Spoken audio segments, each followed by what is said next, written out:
बिस्मिल्लाहिर्रहमानिर्रहीम।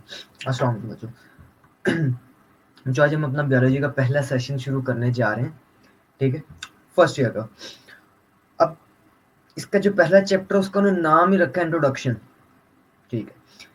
अब हम पढ़ेंगे बायो का इंट्रोडक्शन पढ़ेंगे, जो कि हम 9 से पढ़ते आ रहे हैं। फिर एक दो पढ़ेंगे कि बायो है क्या, बायो में पढ़ते क्या, ठीक है। पहले मैं आपको एक ओवरव्यू दूंगा कि हम पढ़ने क्या जा रहे हैं आज। उसके बाद हम बुक पे आएंगे, एक लाइन रीड करेंगे, एक्सप्लेन करेंगे। एक लाइन पे 10 मिनट लगे, 20 मिनट लगे, कोई मसला नहीं, ठीक है।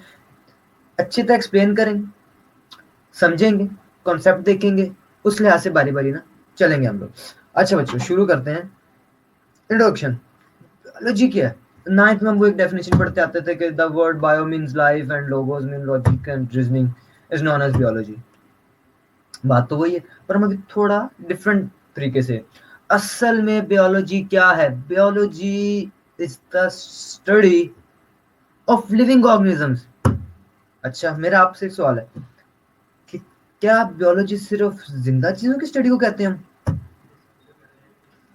हम प्रोटीन मॉलिक्यूल्स को, चलिए वो भी मान लिया लिविंग में आते हैं, लिविंग के में आते हैं। हम ऑक्सीजन को क्यों लिविंग बायोलॉजी में गिनते हैं, या उसको हम क्यों पढ़ते हैं? ऑक्सीजन तो लिविंग नहीं है, वाटर भी लिविंग नहीं है। तो बायोलॉजी का असल मकसद है कि जिंदा चीजों को पढ़ना ही पढ़ना है, साथ में उनकी उन चीजों को भी पढ़ना है जो उस पर इफेक्ट कर रही हैं, जो उसके लिए जरूरी हैं। न्यूट्रिएंट्स, कैल्शियम, विटामिन, ये सारी चीजें असल में तो दिखने में नॉन लिविंग है। लिविंग थिंग की निशानी क्या है? लिविंग थिंग की निशानी एक ऐसी चीज जो रिप्रोड्यूस कर सके, पहली चीज। उसको कोई स्टिमुलस, मतलब उसको अगर छेड़ा जाए, उस पे एक्शन किया जाए, वो रिएक्शन दे, ठीक है। कुछ मेन निशानियों में से एक निशानी एक दो आपको बता दी कि लिविंग थिंग की निशानियां ये हैं। तो बायोलॉजी क्या बच्चे? बायोलॉजी लिविंग ऑर्गेनिजम्स की स्टडी का नाम है, प्लस वो फैक्टर्स, वो चीजें जो लिविंग ऑर्गेनिजम्स के लिए इंपॉर्टेंट है, लिविंग ऑर्गेनिजम्स पे डिपेंड कर रहे हैं, या उन फैक्टर का कुछ ना कुछ इफेक्ट लाजमन है लिविंग ऑर्गेनिजम्स की लाइफ पे, उनको हम बायोलॉजी में ही पढ़ते हैं। आगे चलते हैं बच्चों। अच्छा, जो आपको स्लाइड दिख रही है, इस स्लाइड में देखें, आपको पता चलेगा कि बायोलॉजी वो एटम से लेके बायोस्फीयर लेवल तक जा रही है। ये एक ही पिक्चर में, अगर आप इसको गौर से देखें, सिर्फ एक पिक्चर में बच्चे पूरी बायोलॉजी छुपी हुई है। एटम मिले, एटम्स ने मिलकर मॉलिक्यूल्स बनाए, एटम्स ने मिलकर डीएनए बनाया। डीएनए ना, डी ऑक्सी राइबोन्यूक्लिक एसिड, क्या चीज उसमें? नाइट्रोजनस बेस है, 5 कार्बन वाला राइबोस शुगर है, फॉस्फेट ग्रुप है। अब ये एटम्स ही, ठीक है, इनने मिलकर क्या बनाया? मॉलिक्यूल। अच्छा, छोटे मॉलिक्यूल्स मिलकर बड़े मॉलिक्यूल्स बनाते हैं, कि मॉलिक्यूल्स मिलकर ऑर्गन, ऑर्गन से organ, system level, system level से हम इंडिविजुअल पे पहुंच गया, ऐसा ऐसा करते करते बायोस्फीयर पे। तो बायोलॉजी से स्टार्ट एटम से होती है, ठीक है।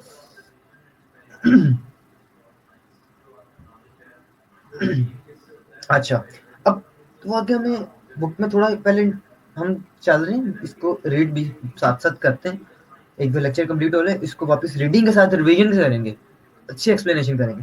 कहते साइंटिस्ट ने किस लिहाज से सोचा कि लिविंग ऑर्गेनिज्म कैसे मुख्तलिफ है। पहली बात, लिविंग ऑर्गेनिज्म के पास अपना कोई जेनेटिक कोड होगा, मतलब उनके पास जेनेटिक मटेरियल होगा। क्या वाटर के पास अपना कोई जेनेटिक मटेरियल है?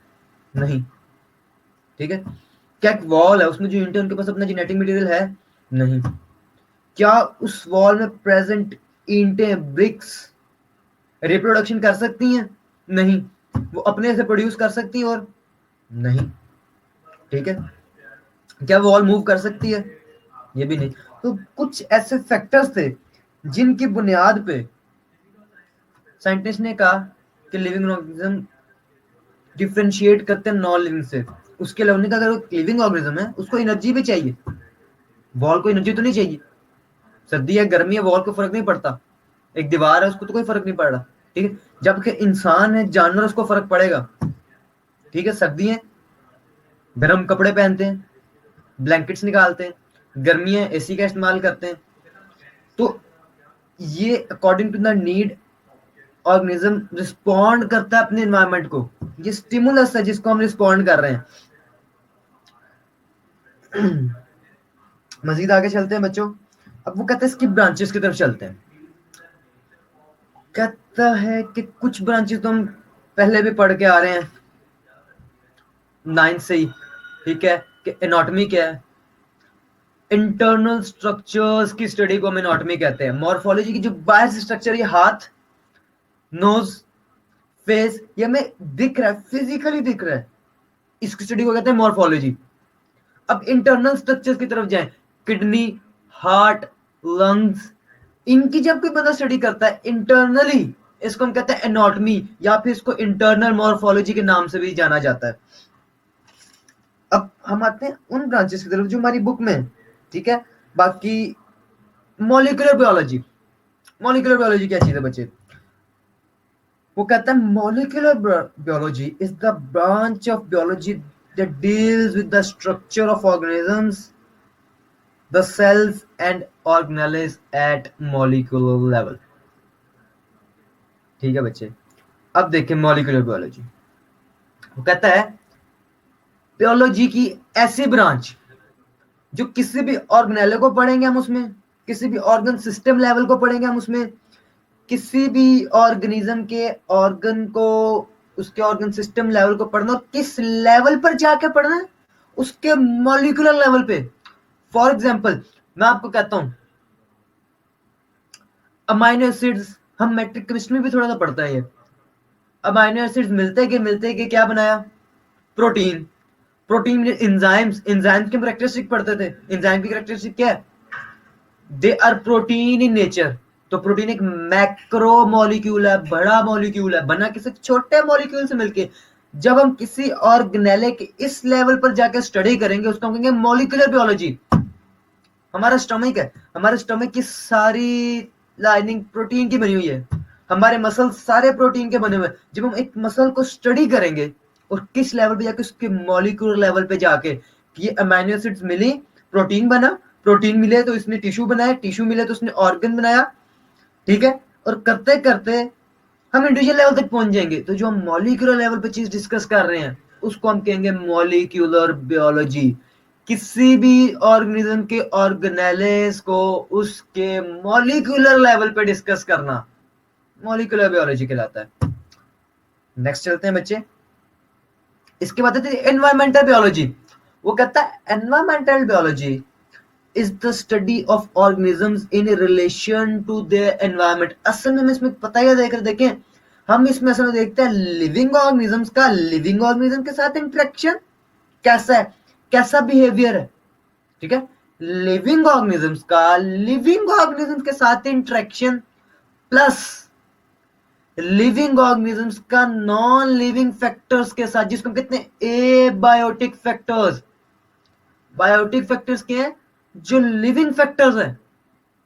एबायोटिक, इंग्लिश में किसी भी वर्ड के पहले ए लग जाए उसका मतलब होता है ऑपोजिट उसका कर देना, जैसे हम कहते हैं अलाइक, लाइक का ऑपोजिट है अलाइक। उस तरह एबायोटिक वो फैक्टर्स हैं जो लिविंग नहीं है। इसमें हम पहला तो ऑर्गेनिज्म टू ऑर्गेनिज्म, ठीक है, living thing to living thing का बिहेवियर, उनका अट्रैक्शन। सेकेंडली लिविंग थिंग का नॉन लिविंग थिंग के साथ अट्रैक्शन और उनके इफेक्ट्स। फॉर एग्जांपल एक एरिया में दरख्त काट दें, एनिमल्स, ह्यूमंस बढ़ते गए, दरख्त कम होते गए, एंड पे आके वहां पोल्यूशन भी ज्यादा हो जाएगी, कार्बन डाइऑक्साइड की मिकदार भी ज्यादा हो जाएगी। अब उसका नुकसान क्या है? कार्बन डाइऑक्साइड ज्यादा होगी, ऑक्सीजन कम है, ऑक्सीजन नहीं मिलेगी, सफोकेशन होगी, नुकसान हो गया। तो इसलिए हम पढ़ते हैं रिलेशन अपना एबायोटिक फैक्टर से। वाटर ले लें, डेजर्ट्स में वाटर की कमी है ना, हम डिस्कस करते हैं कि डेजर्ट में वाटर की कमी है, प्लांट को ग्रो करना मुश्किल है, ये एनवायरमेंट हम डिस्कस कर रहे हैं, ठीक है। अब उसकी डेफिनेशन में दोबारा आते हुए कहते हैं environmental biology is study of organisms in relation to their environment, उनकी एनवायरमेंट के साथ उनका रिलेशन कैसे है। This includes interaction between the organisms, organisms के आपस में, स्पीशी टू स्पीशी, एक शीप है उसकी बाकी शीप्स के साथ कैसा इंटरेक्शन है। अच्छा, एक शीप्स की स्पीशी का बाकी मुख्तलिफ स्पीशीज के साथ कैसा इंटरेक्शन है। फॉर एग्जाम्पल मैं आपको देता हूं, लाइन टू लाइन कैसा इंटरेक्शन है, they will never eat each other, जबकि लॉइन एंड गोट प्रे का रिलेशन है। हम डिस्कस करें ना organism to organism, living thing to living thing का रिलेशन। अब हम सेकेंड देखेंगे इन लिविंग ऑर्गेनिजम्स का एबायोटिक मतलब के नॉन लिविंग थिंग्स के साथ कैसा रिलेशन है। नॉन लिविंग थिंग्स में बच्चे ऑर्गेनिक मॉलिक्यूल्स भी आ जाएंगे, इनऑर्गेनिक चीजें भी आ जाएंगी, and their inorganic and organic environment. Inorganic से मुराद नॉन लिविंग थिंग्स हैं, specially as it relates to human activities. हमारी एक्टिविटीज 1900 सेंचुरी के बाद से ना बहुत खराब होना शुरू होगी। क्यों? इंडस्ट्रियलाइजेशन, फैक्ट्रीज बनती गई, पानी हम बेतहाशा गंदा करते गए, सॉइल में पोल्यूशन करते गए, सॉइल की सारी फर्टिलिटी खत्म कर दी, एयर का हमने हाल गंदा कर दिया, कंबशन इंजन लाकर फॉसिल फ्यूल जला जला के कोई हाल नहीं छोड़ा। तो एंड पे नुकसान किसका है? हमारा अपना। इंसान जिस मोड़ पे खड़ा है इसको इधर तक पहुंचाने में इसका अपना किरदार है। जब पानी सर से जब पानी गुजरने लगता है हमें याद आ जाता है कि यार मैं ये काम करना था। अब हम इलेक्ट्रिक गाड़ियों की तरफ जा रहे हैं, ठीक है। तो ये रिलेशन है हमारा ऑर्गेनिज्म, क्योंकि इंसान को जानवर की कभी फिक्र नहीं है अनटिल और अनलेस उसके फायदे का।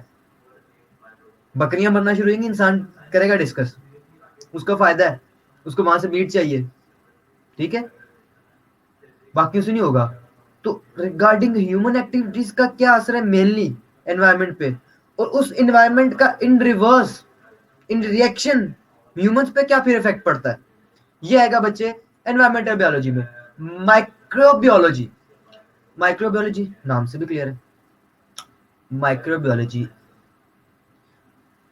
माइक्रो ऑर्गेनिजम्स की स्टडी को हम कहेंगे, ठीक है। The study of microorganisms which include bacteria, viruses, protozoa, algae and fungi। ये सारे माइक्रोऑर्गेनिजम्स वो ऑर्गेनिजम्स होते हैं which cannot be seen with naked eye। उनको हम नेकेड आई से देख नहीं सकते। उनको देखने के लिए हमें लाइट माइक्रोस्कोप, कंपाउंड माइक्रोस्कोप या फिर इलेक्ट्रॉन माइक्रोस्कोप का सहारा लेना पड़ता है। बैक्टीरिया पैरासाइट्स भी होते हैं, पैथोजेंस भी होते हैं। हम देखते हैं कि बैक्टीरिया की ग्रोथ कैसे हो रही है, ये फायदेमंद है या नुकसानदेह है, बीमारियां पैदा कर रहा है या आसानी पैदा कर रहा है। जैसे कुछ फंगस होते हैं, कुछ फंजाया होते हैं जो प्लांट के साथ एसोसिएशन बना लेते हैं उसके रूट्स के साथ, उनको नाइट्रोजन ले लेके देते हैं, फिक्स करके नाइट्रोजन, और बदले में उसे शेल्टर और फूड ले रहे तो उसी प्लांट से। नुकसान तो नहीं दे रही है फंजाई, माइक्रोऑर्गेनिज्म नुकसान तो नहीं दे रही। अच्छा, शीप्स की, गोट्स की, बेफलोस की पैनक्रियाज में एक प्रोटोजोआ होता है, वो इनसे खाना भी लेता है, फूड भी लेता है, इनसे शेल्टर भी लेता है।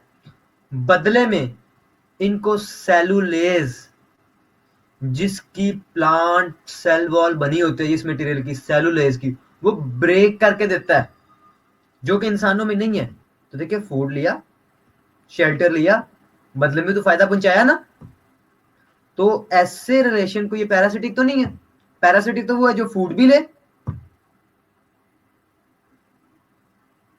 फूड भी लेगा, शेल्टर भी लेगा, उल्टा नुकसान पहुंचाएगा, जैसे इन्फेक्शियस डिजीज होती है बैक्टीरिया की, ठीक है। आगे चलते हैं। होप क्लियर है माइक्रोबायोलॉजी। हम इनको देखते हैं, इनकी ग्रोथ, इनकी रिप्रोडक्शन, बीमारी कॉज कर रहे हैं नहीं कर रहे, फायदा कर रहे हैं नुकसान कर रहे हैं, ग्रो किधर करते हैं, ठीक है। इनकी एनवायरमेंट मुख्तलिफ एस्पेक्ट से माइक्रो ऑर्गेनिजम्स की स्टडी करना माइक्रोबायोलॉजी में आता है। उससे आगे बच्चे चलते हैं हम, ये डायग्राम में हमें उसने एक दिया भी हुआ है माइक्रोऑर्गेनिज्म। आगे चलते बच्चे fresh water biology, the branch of biology that deals with the organisms living in fresh water bodies. Fresh water बच्चे क्या होता है? सी का वाटर सॉल्टी है, नमक वाला पानी है, वी कांट ड्रिंक इट, हम उसे पी नहीं सकते, दैट्स अ हाइपरटोनिक सॉल्यूशन। ठीक है। फ्रेश वाटर क्या है? जो ग्लेशियर से आइस मेल्ट हुई, उसका पानी रिवर्स में गया, लेक्स में गया, स्ट्रीम्स में गया, इसको कहते हैं फ्रेश वाटर विच है एडुकेट अमाउंट ऑफ सॉल्ट, वो ज्यादा सॉल्टी नहीं है, which is drinkable, which is portable. ठीक है। तो फ्रेश वाटर में लिविंग ऑर्गेनिजम्स जो रह रहे हैं उनकी स्टडी करना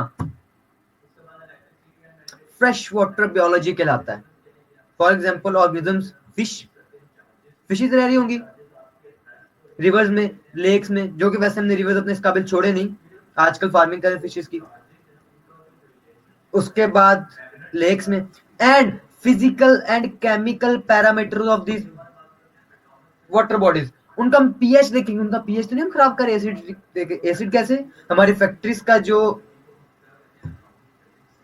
वेस्ट मटेरियल आ रहा है वो जब इस वाटर मिक्स होगा तो इसका पीएच तो चेंज करेगा। पीएच चेंज लिविंग ऑर्गेनिज्म के हमारे मसला हो जाएगा। अब हमारे रिवर रावी में हमें क्यों नहीं मछलियां मिलती? क्योंकि उसके हमने पीएच डिस्टर्ब कर दिया है। पीएच डिस्टर्ब वहां ऑर्गेनिज्म ग्रो ही नहीं कर सकता, कोई रिप्रोड्यूस ही नहीं कर सकता। ठीक है। तो उस लिहाज से केमिकल कंपोजिशन भी उस एरिया की चेक करना, उस फ्रेश वाटर बॉडी का सैंपल लेके चेक करना, और उसके अंदर जो ऑर्गेनिज्म है उनको देखना, उनकी स्टडी करना, उनके कैरेक्टरिस्टिक पढ़ना। ठीक है। नेक्स्ट ब्रांच है बच्चे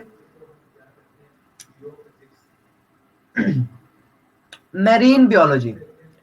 अब ये आएगी समुद्र की बात।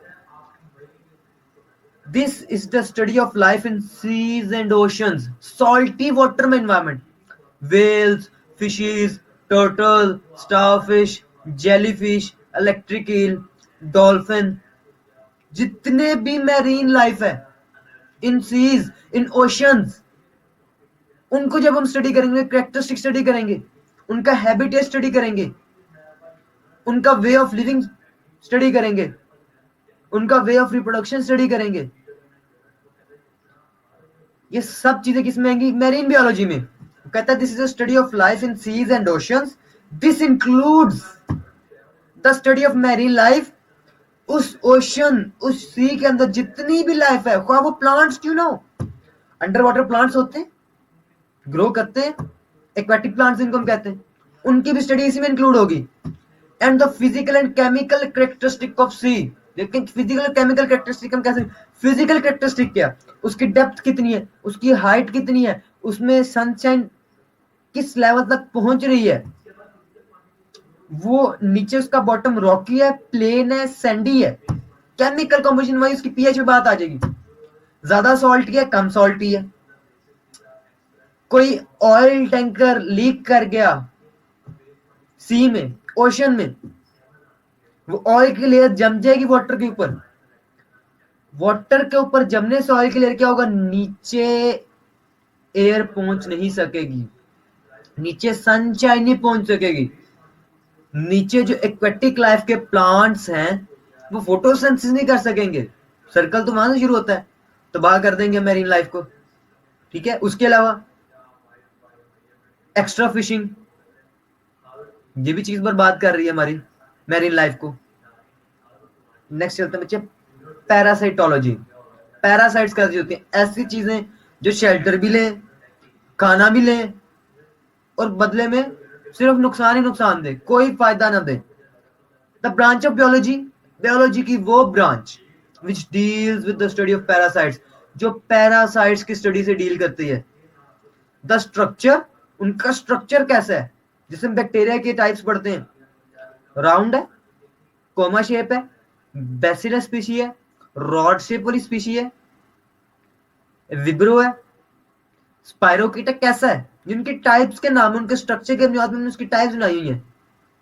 जो गोल है उसको हम स्पाइरोकीट कह देते हैं, जो रॉड की शेप में है उसको हम बैसिलस स्पीशी कह देते हैं। ठीक है, द स्ट्रक्चर, उनका स्ट्रक्चर कैसा है, पहली बात। दूसरा, मोड ऑफ ट्रांसमिशन, वो एक जगह से दूसरी जगह, एक ऑर्गेनिज्म से दूसरे ऑर्गेनिज्म में कैसे ट्रांसफर होते हैं, ब्लड के जरिए, फ्लूइड के जरिए, सांस के जरिए, स्किन के जरिए, स्वेटिंग के जरिए। हम मुख्तलिफ उनके मोड ऑफ ट्रांसमिशन देख रहे हैं ना, को किस तरह से एक जगह से दूसरी का ट्रांसफर हो रहा है, एक ऑर्गेनिज्म से दूसरे ऑर्गेनिज्म में ट्रांसफर हो रहा है। दो चीजें होगी बच्चे, पहले उनका स्ट्रक्चर, दूसरा उनका मोड ऑफ ट्रांसमिशन, तीसरा लाइफ हिस्ट्रीज।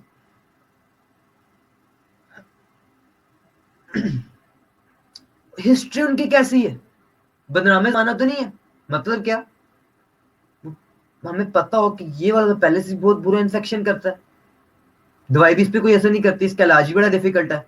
उनकी हम हिस्ट्री पढ़ते हैं ताकि हम उसको टैकल करने में आसानी हो, हमें पता हो कि इस पे कौन सी दवाई इफेक्टिव है। और आज तक हमेशा याद रखिएगा, बैक्टीरिया के लिए जो सबसे इफेक्टिव दवाइयां, बल्कि बैक्टीरिया को ट्रीट करने वाली जितनी भी दवाइयां होती हैं सारी एंटीबायोटिक्स कहलाती हैं। Antibiotics are those medicines which are used to kill, या तो उसको मार देने के लिए, और to retard the growth of bacteria, या फिर बैक्टीरिया की ग्रोथ को वहीं रोक देने के लिए इस्तेमाल की जाती हैं। हिस्ट्री, ठीक है बच्चे, हिस्ट्री होगी।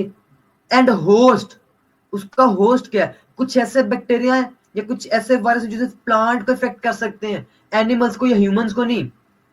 कुछ ऐसे हैं जैसे हेपेटाइटिस एक वायरस है, it can effect humans not plants, उसका ताल्लुक ह्यूमन से है, प्लांट्स को कुछ नहीं कर सकता। तो वो होस्ट हम पढ़ते हैं, किसको इफेक्ट कर सकते हैं, किसको इफेक्ट नहीं कर सकते, ये भी हम इसी में स्टडी करते हैं। नेक्स्ट बच्चे, human biology, it deals with the study of man, इंसान की स्टडी करना, पांव के नाखून से लेके सर के बाल तक इंसान को स्टडी करना ह्यूमन बायोलॉजी में आएगा। It deals with the study of man, this includes form, इंसान कैसा है, छोटा है, पतला है, ठीक है, लंबा है, मोटा है, स्किन का कलर कैसा है, ठीक है, फेस कैसा है, नाक लंबा है, छोटा है, मोटा है, आंखें कैसी हैं, आंखों का कलर क्या है, ये स्ट्रक्चर हम डिस्कस कर रहे हैं ना।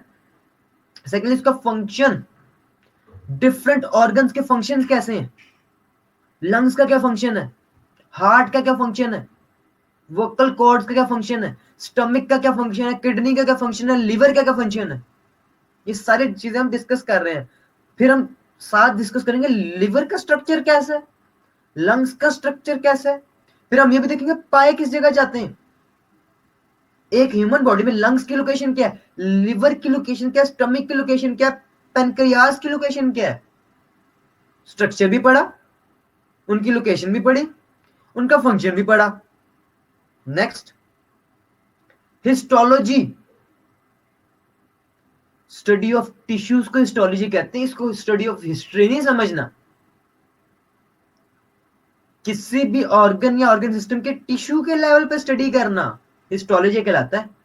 हम उसके टिश्यूज पढ़ेंगे, लंग्स के टिश्यूज को पढ़ेंगे,